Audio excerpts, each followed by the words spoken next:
It's almost like a new business model out there. If you can't make money legally, just go ahead and steal it from people. Cook up a scam. Yeah. Welcome back to the show. We've had a couple new developments with regard to the development of autonomous vehicles in recent days, prompting more questions and answers about where we might be heading. Joining us to cover that, along with a warning about scams in cybersecurity and more, is Jami Jones, managing editor of Landline Magazine, and rejoining us is Mark Schremmer, senior editor of the magazine as well. Good to see the both of you. Hey, good to be here. Yeah, thanks for having us, Scott. Let's start with the latest in autonomous vehicle technology, and really this is more about the pushback against them and, again, the questions that are being generated from what we know and don't know at this point. Mark, you've been covering a letter that was sent to Transportation Secretary Sean Duffy this week from families who suffered unimaginable tragedies, and they're concerned about Tesla's autonomous technology there.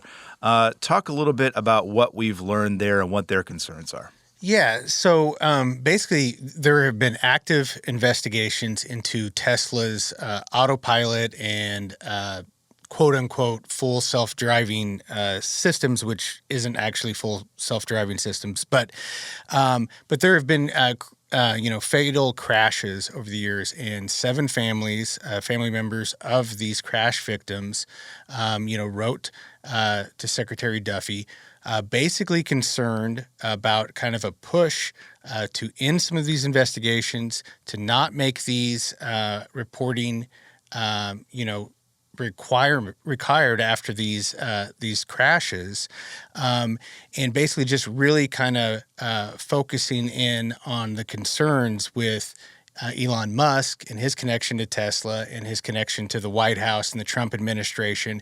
And this has been a question that has been posed all the way back to, Sean Duffy's confirmation hearing to be DOT secretary, looking at, are you going to still look at Tesla in a strict manner and really kind of follow kind of by the rules despite Elon Musk's role in the administration?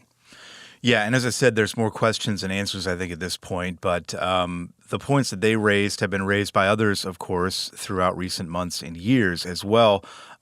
One part of this, and I know OOIDA has brought this up as well, but NHTSA's reporting requirements, or lack thereof, I guess, are a big concern as well here. And it kind of folds into this conversation.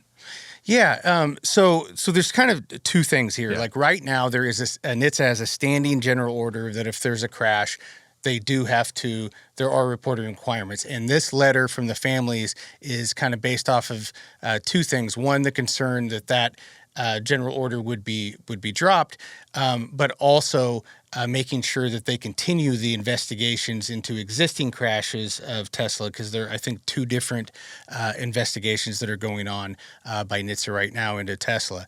And then there's also NHTSA had a proposal looking at this AV step that's basically right now, just in general of autonomous vehicles, any driverless vehicles out there that are going to be deployed on public roads, the requirements they would have. But the problem with that, and OIDA has filed comments saying as much, that they can't be voluntary. And that's how they have been regularly. And the information that has been received out of those has been extremely limited. Most of the time, it almost looks more like promotional or advertising material because these companies are not, forced to give real data and show where the flaws are, where the concerns are with the technology. I have zero understanding as to why the government has not learned that voluntary and self-certification is not going to work. It never works. Yeah. We have the problems with the ELDs on self-certification. Anytime you have to pinky promise to do something to the federal government, I can assure you the data is going to be flawed if it's even provided accurately. Well, and to state the obvious here, this is a very different scenario because we're talking about autonomous trucks with nobody in the cab. Right. Things can go horribly wrong very quickly. And if we are to do something about this and put more oversight into place and more safety guidelines into place, now is the time to do it. It's going to be too late, I feel like, if we continue going down this road. Yeah, I mean, Aurora just next month in April is planning on deploying driverless trucks on a dedicated route from Houston to Dallas on Texas highways. And even though they didn't receive an exemption, as we've talked about on putting in the warning devices, we still don't know how they plan to comply with that. But yeah, this is coming, and we've talked about it. There have been so many surveys out there that show the general public is very concerned about driverless vehicles, cars, and especially trucks. Yeah. But they appear to be coming, and we need a real framework and real data to figure out where the flaws are.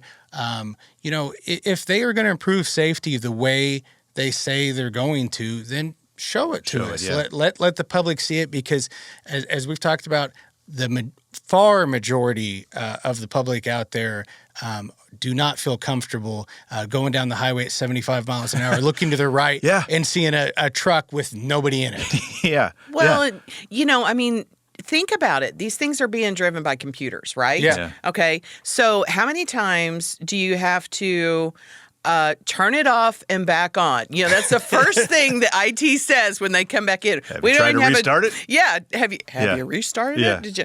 There's nobody even in the truck to restart it. So Yeah.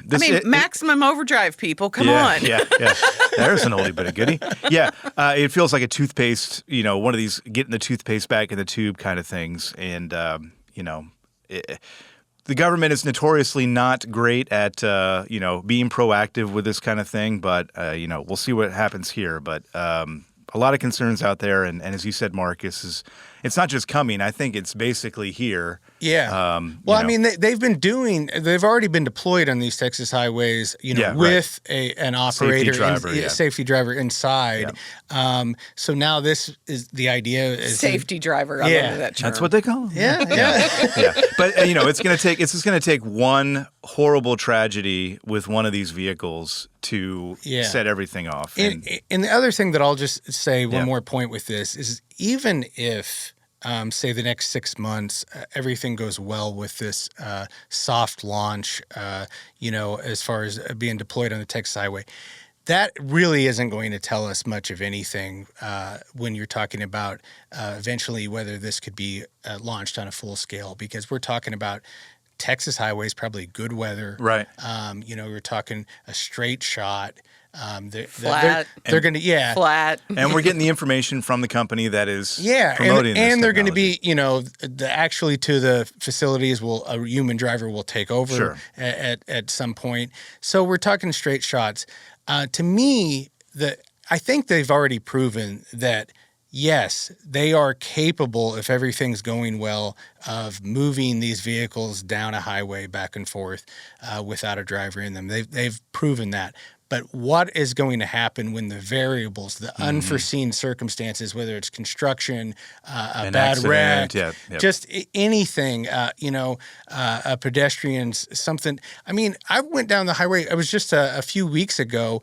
A ladder fell off a truck and was just in the middle of the highway. Yeah. We're going down 75 miles an hour. So all of these things. And then when you add this with how many drivers of passenger vehicles behind, might be looking at their phone for a second or two. And if these trucks, these phantom braking is a real issue for these driverless trucks. Yeah. If they're stopped, it's not going to take much for there to be a rear end chain reaction collision. Crash. Yeah, for sure. Let's shift gears here, and somewhat related, I guess, as we stand by and watch these technological capabilities get better and better and at a faster and faster pace. The rise of the machines. The rise of the machines. We're all doomed. Good luck, everybody. But we do have more cybersecurity concerns with all of this as well. It's going to kind of take a village, I guess, to beat back the criminals here. And Jami, the National Motor Freight Traffic Association has a new resource to help, and it is called, I'm going to look at it here, the Owner-Operator Core Cybersecurity Controls Checklist. Tell us about it.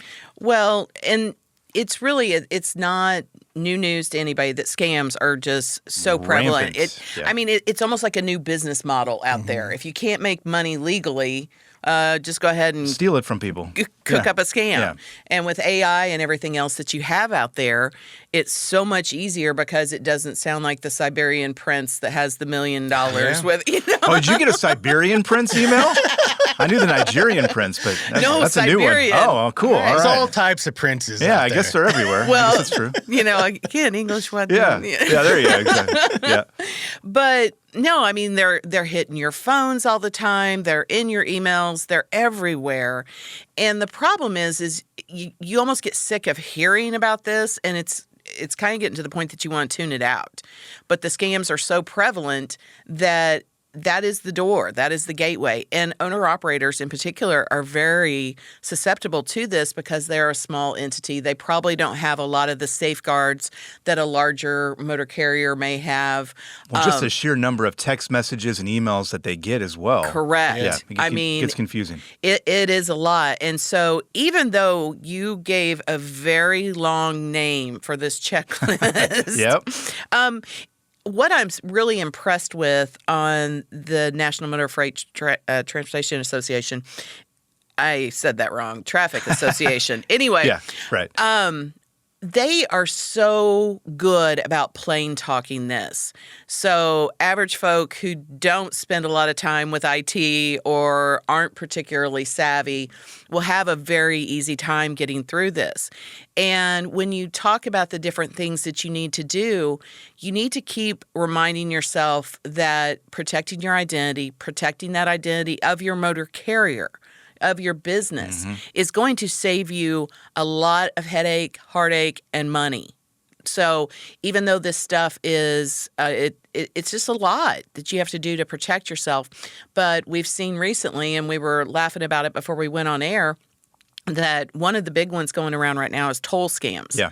And there's I've gotten one. Yeah, there's tons of them. I actually had an individual that forwarded one. Do not do that, please. Forwarded a text scam to my phone and said, check this crap out. Yeah. And I was like, you're doing it all wrong, dude. Right, yeah. No. And so that's the kind of stuff you don't want to do. And that's the kind of thing in this checklist that you can learn from and make sure that you are doing your due diligence, because this is how broker fraud is happening. Yeah. This is how identity theft of motor carriers is happening. This is how your bank accounts are getting drained. Yeah. And it's nightmarish. Yeah, and they're just going to send thousands of these out, and if 2 or 3 hit, then They've made great. their, yep. Yeah, It's a numbers game. and it doesn't matter. Like we've seen, Oregon doesn't have toll roads, Missouri doesn't have toll roads. They're still sending them out saying, "Hey," because all you have to do is just go, "I didn't even know Missouri had a toll road," and then hit click, and it's done. Well, you can Game over. you can be vigilant about this stuff, and I feel like I'm pretty good about it. Yeah. But it only takes one mistake and clicking on one thing, and then falling down that rabbit hole for you to be in a lot of trouble. Well, and it's just, there's so many things out there. And, just a plug for the OIDA Foundation as well. They've got cybersecurity training available to people. And again, same thing. They plain talk it. It's very accessible. It's something that you don't need to bring your kid in to explain it to you, like I've had to do from time to time. Like, here, call your grandmother. I don't know how to use my smartphone when I first got one. Yeah, well, it is. It's confusing. It's again, it just takes one mistake for you to fall down a bad path, and you got to stay vigilant. And some of it's common sense, but a lot of it is just a lot of work. A lot of work for sure. Speaking of work, Jami and Mark, you do great work.